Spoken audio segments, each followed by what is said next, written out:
Hey, Matt Parker here. Very grateful, very excited to have Amy Leong with me today. Amy, thank you for joining me. Hey, thanks for having me, Matt. No, I'm grateful. It's a pleasure to connect. And Amy is a little bit about Amy. So she is with the Amy and Ally team with Engel and Volkers. They're actually in the top 25 Engel and Volkers teams or agents in North America, which is pretty darn fantastic. Consistently in the top 100 agents in Greater Vancouver. So we're lucky to have her, and she's a wonderful resource and will share some very valuable information for us. So we're very excited. Amy, quick fun question. What's one thing not many people know about you? One thing, okay, I can walk on my hands. I was a gymnast for Hmm. 10 years, extremely competitively, and almost I competed against the girl that went to the Olympics. So I was on TV. Wow. Yeah, I was a pretty crazy gymnast. I was doing flips and twists and yeah. So I don't think anyone really knows that about me. got you got you ready for real estate, right? Flips and Right? twists all day long. Yeah, Oh, that's funny. yeah. Thanks Different for kind of sharing. multitasking, just using your body instead. Yeah, was that so that would have been like national, like nationwide competitions. Yeah, I almost went to like the national Canada, and then my knees kind of didn't feel the same way. Yeah, So I kind it of, looks like a brutal sport on the body oh, being it's very, very yeah, impact. Yeah. yeah, you Yeah, pound your very body. cool. But yeah, Very that's probably cool. one thing Well, I'm about me. glad you can still walk and everything's okay. Taking back, yeah. So segueing from that then, so how did you find real estate? What got you started in your real estate career? I would attribute it to a bunch of things, but I was always interested, and I had moved to Hawaii. That's another thing that a Hmm. lot of people didn't know about me. So I lived in Hawaii when I was 25 years old, and I thought the beach bum life would be okay. I'd try it out, and a coworker I had left TELUS that I was working at for many years. He had come to visit me on the island, and I was showing him around, and he brought his friend with him, and he had been chatting on the beach about real estate investment. And just two normal guys. And I said, how many do you own? And he said, oh, I'm buying my third property. And I thought, like, it just intrigued me, and I just like felt, like everyone has that like fire in their belly, and we get sparks sometimes in life. And it was on a beach called Makapu in Oahu, and I felt that spark, and I couldn't shut it off. And I was like, this is a normal guy, he doesn't make a ton of money per year, but he's buying his third property. He's so young. He was under the age of 30. So Wow. needless to say, I couldn't not think about it anymore. I started going to meetup groups in Hawaii. I typed in on meetup.com and thought, I'm going to, surround myself with like-minded people. And I couldn't really stand anymore the friends that I was around. They were flipping crepes and not stand. That's a kind of a rude way to put it. But I just mean, I wasn't, I didn't have a lot in common with people that just were like normal day to day. I wanted to grow an empire, and I just didn't know how Hmm. to do it because I didn't have those friends. And so I thought, Mhm. I'm just gonna have to meet strangers. So I did, started looking at properties, and then I came home after 4 months of being in Hawaii, and I wrote on my goal board, I said, I want to own 3 properties by 30. And I did it. I was only 25 at the time. And just through learning and growing my own portfolio, I just naturally went into real estate. And now Mhm. it's become a huge part of our business. And Ally and I, my partner Ally, we teach people, especially young people, how to do that because they're always told they can't afford it. And I'm going, Mhm. hey, I was on a beach in Hawaii with no money. Like, if I can do it, you can do it. And we've amassed, we now own 10 properties between Ally and I. So that's just what drove me to find real estate in a nutshell. Wow, so cool. What a great story. I mean, on this beautiful beach, you meet these guys come by talking about real estate, and you Yeah. just knew. Yeah. And Like, if you they had can that do it, I white can do light. Yeah, it. the white light moment that just kind of, he's like, that's for me. That's Totally. very cool. I know that what you mentioned, one thing there, which was really, I think, very important, was that you surrounded yourself with people that knew what to do. Totally. And I always like to say, like, that's one of the best benefits of doing this podcast and connecting with people that I respect in our industries is I feel like a lot of the times I'm not the smartest person in the room by far. So it's like I can learn so much, right? And it Totally. seems like you had that same attitude, which is so valuable.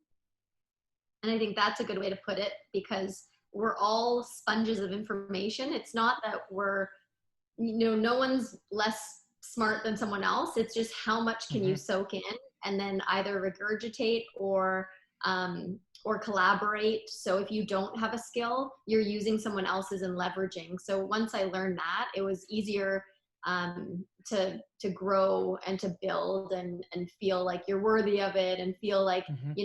it's possible. Otherwise, you're kind of sitting there going, I'm never going to afford real estate. I'm never going to be a good agent. Like, I remember my own dad was like, how are you going to be a top agent? There's 16,000 of them.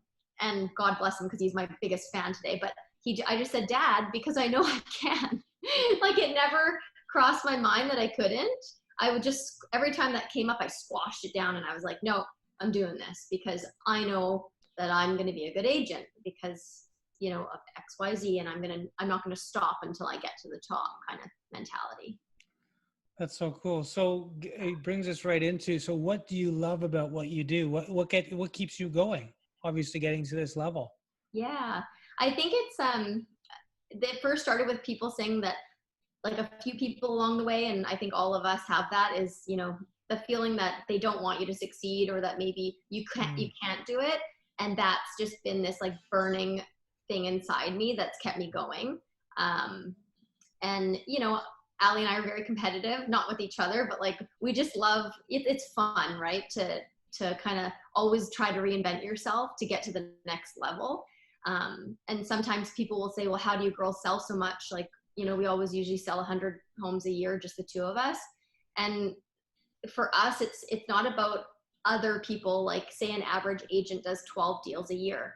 That's not us, because we don't want to, like, we don't care about those statistics. So it's really what you care about as a person. Like, if you want to be the top mortgage broker in Canada, it doesn't matter what, like, the other person's doing next to you at Invis Mortgage or TD, or it doesn't matter. So I think that's one of the things that I love. Sorry, I got off on a tangent there, but and then the biggest thing that I love about real estate is just helping people achieve like a financial freedom. Like, I think we can Mm. all curate a lifestyle that we want. Like, it's not real estate. Like, I think if you look at it in real estate terms, like, day in and day out selling properties that, somewhat look like each other, and it can get boring. But if you know that it's building something to achieve something else, it really like keeps us going. Like, we want our clients to afford a place in Hawaii, a place in Cabo, a place in Europe, a place like, that's what we plan with them. We sit down and it's like,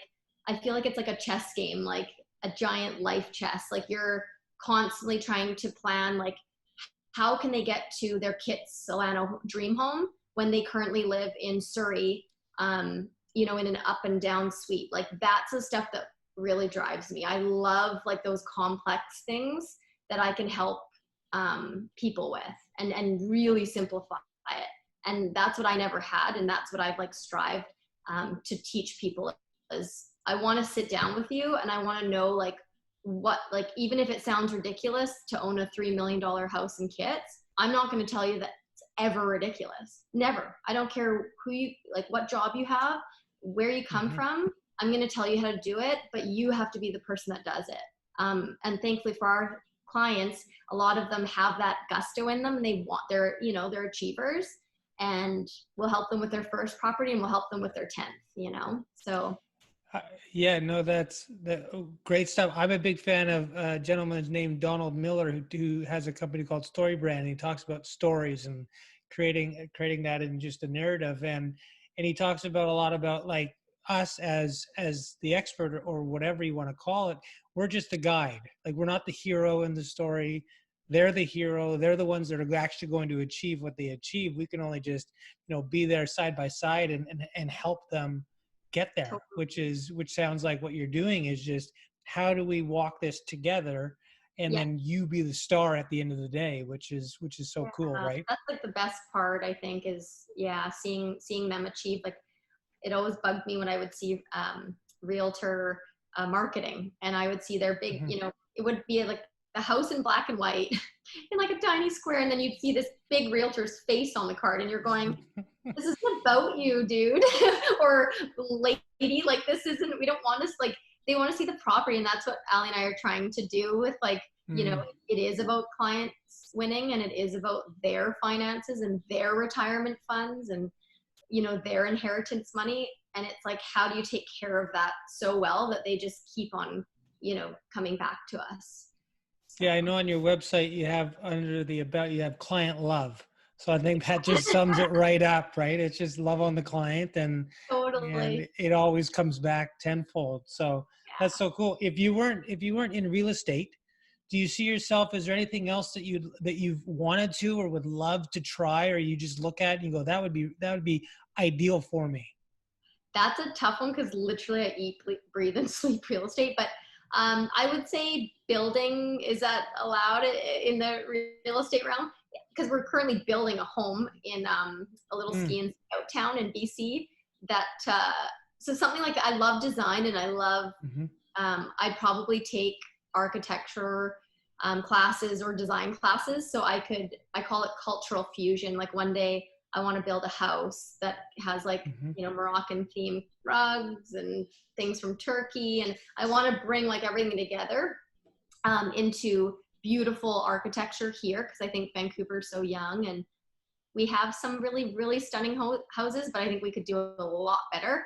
So I would probably not sell real estate, but I would build it. It's just, but other than that, I don't know. It'd be hard to, I'd have to do like a girl, like a women in business type of thing, like a school. I could totally see myself later running like a school to teach, not even just women, but young people how to, further themselves in business. I think I could totally do that too. Yeah, it sounds like you could probably do any of those and do just fine with just the passion and the belief. And that's really the biggest thing, right? Yeah. So we're talking, it's near the end of June, and we're sort of ramping into opening things up. I guess phase 3's on the horizon, which is so exciting. And just the great news just in terms of BC and Vancouver in general, from a number standpoint and just handling things, that we're so lucky. Do you have any advice on the current market for anyone that's looking to buy or sell a home right now? Yeah, I think I don't want to tell them not to be scared to put their home on the market. I think if you're a detached house, you would very much want to put your home on the market right now. You'd get top dollar. The inventory is so low. Ally and I just sold one in East Van, and it was a probate estate sale, and we had 14 offers. We sold it $261,000 over asking. And I got calls to this day. I'm still about 5 calls a day. So, East Van is red hot. We do see, like, my suggestion is to follow the trends, for yourself and for investors out there. There's been like an exodus a little bit from the city core. So we're finding we're in Port Moody a lot. We're in Willoughby, Walnut Grove, South Surrey, because people are finding that they can get more bang for their buck, and they can get their home office, or maybe even a double office, and an extra 2 bedrooms for $100,000 cheaper at least. So it's just interesting to see where people are going. So we're definitely out there a little bit more than normal. And then you see people that I always follow the trends of the baby boomers and the inheritance money. And, tapping into that is going to be really big in the next 5 to 10 years. You have to follow those 2 trends: inheritance on one hand, baby boomers on the other. I can't stress enough, if in mortgage or in real estate to other advisors, you need to understand that inside and out, which is why getting that, figuring out the chess pieces and being able to teach people and guide them is so important, because if they don't have that guidance from you, they're going to go to someone else. So we always try to figure that out for people. And then just vacation homes, we're helping a lot of people that want cabins, and Sunshine Coast is red hot. Multiple offers are crazy out there. I think that's a great spot for builders and developers to do some flips. I usually don't say that, because some of our builders and our developers were stopping flipping because the market wasn't there. But now there are pockets where that actually works quite well. And then other than that, yeah, I think everyone kind of wants a little secondary home. And so Whistler, Squamish is like a lot of interest in Squamish. Again, people are rather driving that beautiful drive than maybe the other way and sitting in traffic. So it's just different feeling. So it's exciting to see where people want to move. So I do think the trend is summer is the new spring market. It's already crazy again. People, for downtown, they want a 1-bedroom and den that's minimum 700 square feet. So we're helping a lot of young professionals, doctors, lawyers, like probably in their early 40s or late 30s, that are ready to go, and they have either saved their money through their whole 20s and mid 30s, and they're ready to buy. And so I do think if you can afford it, to get something that is a little bit larger, because people are wanting space, especially after quarantine and the whole COVID thing. They do. I think before everything was really shrinking, and I think now, especially if you're a couple or a family, like you are wanting the bigger, the more rooms and the bigger square footage. So that's what we've been seeing. That's for sure. Yeah, a lot of great information to unpack there. I mean, it's I would go back through, and there's a lot of really good points. And I think what you said, just highlighting on it, is Vancouver and Greater Vancouver and just surrounding, it's such a unique market. It's so hard to compare it to other places. Global trends sometimes don't even impact it. It's just a very interesting market where it's stayed quite, as you said, very active over the last few weeks, especially, and which is amazing. And what you said with just space and realizing how important home is, and all these different things that maybe a lot of people weren't thinking about over the last few years is amazing too. It's like, this is so valuable, especially when something like that we've gone through happens. You're like, oh my goodness, like how important is it to be home and to live somewhere that gives you comfort.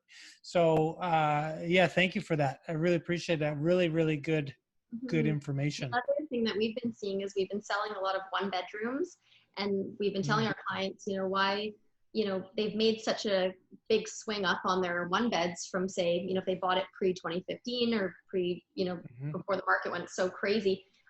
They have so much equity and tax-free wealth there.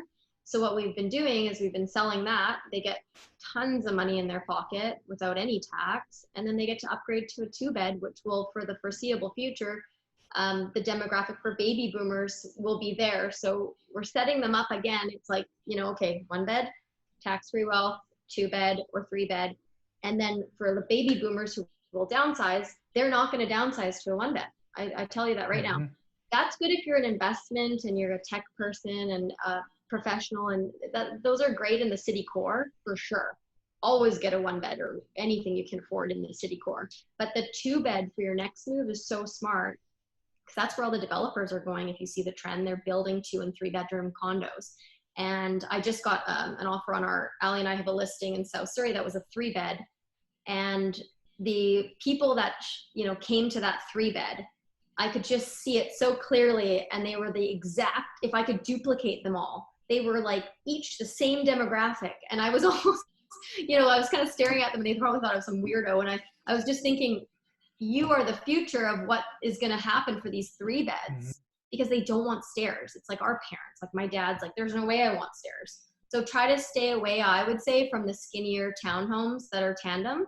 Like, sell those if you have them right now, and get a double car garage, wider floor plan, and something that maybe even has a master bedroom on the main. You will for sure do very well if you make that switch right now. So little tidbits, I could go on forever, sorry, but like those are the things I just think if people really hone in on, they're going to do extremely well for themselves in the next like 5 to 10 years. Yeah, great points. I mean, it's coming. There's going to be a big influx of the Yeah. downsizers and the baby boomers. It's, yeah, I think you're bang on, and it'll be very, very interesting to see what that does and what it frees up. A lot of financial switching of hands. There'll be a lot Yes. of influx of capital going to different generations over the coming years. It'll definitely create different new pockets of opportunities, which I think you just highlighted on beautifully. Back to other fun things in terms of real estate. You've seen a lot of homes. You've been involved with a lot of transactions. Is there one property or situation that you can think of, man, that's probably the most memorable one that I've been a part of? Oh, totally. This one's easy because it was the biggest listing that I've got, say, kind of by myself. And it turns out that I had lived in their basement suite years earlier in Surrey when I was like totally broke, putting myself through university, working full time. I was living in their basement suite. The one guy would shovel behind my little Toyota or my Civic, my Honda Civic, just to get me out of their cul-de-sac so I could go to university. And I showed up to the listing appointment and they were like, Amy? And so I got the listing. It was like a $2.4 million listing and sold the house. It was like the only second sale in that whole year over $2 million. I put my heart and soul into that listing. But I'll always remember that because it was so special and it kind of proved that I was like worthy, like that feeling like, I was living in this basement suite and now I'm selling over $2 million property. Like it was just so cool and special. And I'm still in touch with those guys today and I just cherish them. So yeah, I will always remember that sale. Yeah, that's again, like what a switch, right? You go from Totally. being downstairs to helping them sell the property. You're like, it's a mental thing too, where it's, oh, this is real. I do deserve this. I've worked very hard and, I've achieved this. And yeah, those first situations or transactions or just deals that you're a part of where it's, you're like, that's pretty impressive. Like that's really cool. And to be able to look back on it and remember it and keeps driving you forward. I think that's so cool. Totally. Yeah. It was a very cool experience. I talk to clients about house rich, creating good debt versus bad debt, tax deductible debt versus bad debt, especially from their home. We don't have a lot of opportunities to write off interest in real estate in Canada. So we have to get a little bit more creative sometimes. And being that we can utilize that to invest in the markets, we can use it to purchase other properties. That's what I like to talk to clients about. But when I say house rich, what does that mean to you? What do you think of? So we have a funny saying kind of like on the lines of house rich where we say we are cash poor, but we're condo rich or house rich. And we say that all the time because obviously, as you probably know, women love handbags and they love expensive things. And sometimes that, you add those all together and you blink and you're like, oh my gosh, I could have bought two condos for that amount of money in shopping, right? Or for guys, it might be a motorcycle or a fancy car, whatever it may be. So I think for us, house rich would mean, do you have enough money, whether it's saved away? I think COVID says it all. Like it really gave us a shake to say, are you over leveraged? Do you have any savings? You're supposed to have 3 to 6 months worth of living expenses with or without a job. And to be honest, I never even had that saved. Like, everybody I know was either heavily invested or didn't have a lot left over per month after paying their expenses. So I would just say, no matter what happens, COVID, the market crashes, whatever happens, if you haven't padded yourself and you're not insulated, and you haven't set yourself up for a savings plan and you've over leveraged yourself, you're going to, get really hurt during times like this. And I feel bad for people because no one expected, obviously, something like this, but it could be something else. Like we could have, they're saying virus has, 1,000 different variations. So I think the main thing is don't stop everything you're doing. Don't stop investing. Like, I know for Ally and I, we're never going to stop buying it. You see the fruits of your labor and you go, okay, this is really cool. Cause it is neat to be house rich. And for me personally, I want a place in Cabo that I can use with family and my partner. And when I'm not there, I can rent it out. So, and then I want one in Hawaii because Hawaii is quite dear to me. So I think it depends what you want to do, but I won't over leverage to make that happen. I'm more of like a calculative risk person, whereas some people just jump right in and try to figure it out with as little money down and, a lot of home equity lines of credits. And do that if you have, some of our clients are making $1 million a year, no problem. But if you are 60,000 a year, maybe don't buy that third property unless it's with, family or you're, safe. That's, then you'll be house poor. So I think that's the key, is just don't over leverage. And if you are over leveraging, it better have crazy cash flow and not be one resource dependent. Because I had a lot of friends that bought in Dawson's Creek, Fort St. John, and they were holding the bag for years, and a lot of people were touting, oh, cash flow this, cash flow that. Cash flow is amazing, but not if you have vacancy and not if, a pipeline doesn't go through and no one's going there. So another thing that I like to teach clients is, what are you buying? Because it's okay if it's, a little bit negative cash flow, like 50 to 100 bucks a month, if it's in a solid area with the best tenants, because then you're house rich. But if it's like somewhere in Nowheresville that there's no economic fundamentals, you're going to get really caught. And that's when it's not fun anymore, because you get burned and then you stop investing and then you stop growing your wealth. And then you get, like those things happen. So, this is a good talk because it's reminding me of, okay, well, what are my assets and how are my tenants and where are we? So it's always good to like have a check-in, right? Of like your finances. So these talks are always like great. So. Well, we'll schedule another time to go through that together. Yeah. But I believe that everything happens for a reason. It's trying to teach us something.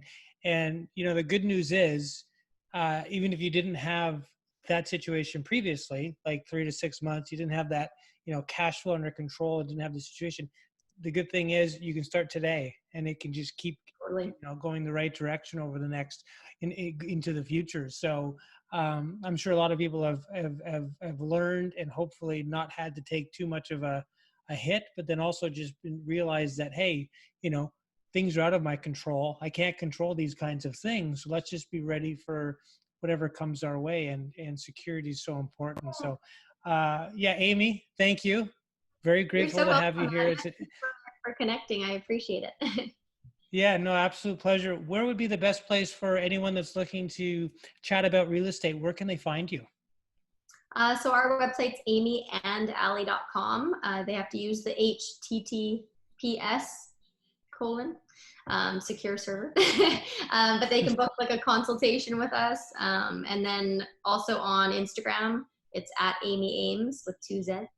And then, we're around. It's easy to find us. We just did a speaking event with Inman Connect. That was super fun with like Ryan Serhant and all those powerhouses. So we're always kind of doing these speaking things, and we really appreciate it, because I think the more people that are concerned and, or even just talking about things like this, it just helps financial literacy across the board. And that's what I think I see are very passionate about it. And so are we. Helps everybody in the world. So thank you again. Thank you. I appreciate it. We'll be in touch. Okay. Thanks, Matt. See you later, guys.